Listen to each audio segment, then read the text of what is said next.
இப்போ நம்ம பார்த்துட்டு இருக்கக்கூடிய நபர்கள் இவர்களெல்லாம் இந்த ஸ்ரீபாதம் இவ தான் இந்த பெருமாளுடைய பல்லங்க தூக்கி இந்த நேரத்தில் ஒவ்வொரு உற்சவத்தும் போதும் இவ தான் வந்து இதில் கூட சேர்ந்து நமக்காக உதவி பண்ணி கொடுக்குறாங்க. இந்த குரூப்பே பாபநாசத்துலேருந்து வந்திருக்குன்னு அதில் இருக்கிற ஒருத்தர் சொன்னார்.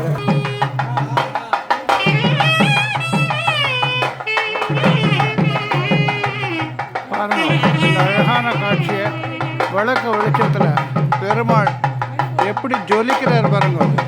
இந்த 10ஆம் தேதி அன்னைக்கு இந்த திருநெல்வேலி மாவட்டத்தில் இருக்கக்கூடிய மேல திருவேங்கடநாதபுரம் அப்படிங்கிற கிராமத்தில் இந்த நிகழ்ச்சி இன்னைக்கு நடைபெற்று கொண்டிருக்கிறது.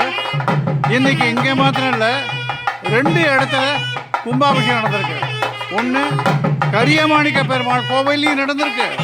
அதே நேரத்தில் கெட்வெல் ஆஞ்சநேயர் கோவில் ஜங்ஷனில் 2 இடத்துலையும் இன்னைக்கு கும்பாபிஷேகம் நடந்திருக்கு.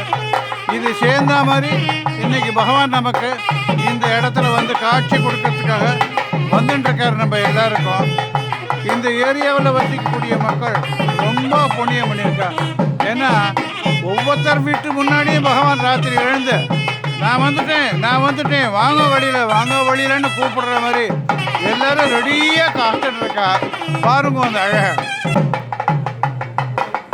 அழகான இந்த காட்சியை நம்ம இந்த நேரத்தில் கிட்டத்தட்ட ராத்திரி 11 மணி நெருங்கக்கூடிய காலகட்டத்தில் பெருமாளனுடைய அழகை பார்த்துட்டு அவரை வேணுங்கிற அளவு நமஸ்காரம் பண்ணிட்டு இந்த உலகத்தில் உள்ள மக்கள் அனைவரையும் சுபிட்சமாகவும் ஆரோக்கியமாகவும் வைத்திருக்க வேண்டும் என்று எல்லார் சார்பிலையும் நான் பெருமான் கிட்ட எல்லாருடைய பிரார்த்தனைகளையும் சேர்ந்து செலுத்துகிறேன்.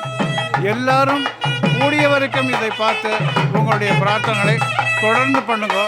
அவசியம் மேலே திருவேங்கடநாதபுரம் பெருமாளை வந்து தரிசனம் பண்ணுங்க. எல்லாருக்கும் வாழ்க்கையில் ஒரு பெரிய அட்வான்ஸ்மெண்ட் கிடைக்கும் என்பது கண்டிப்பாக உறுதி.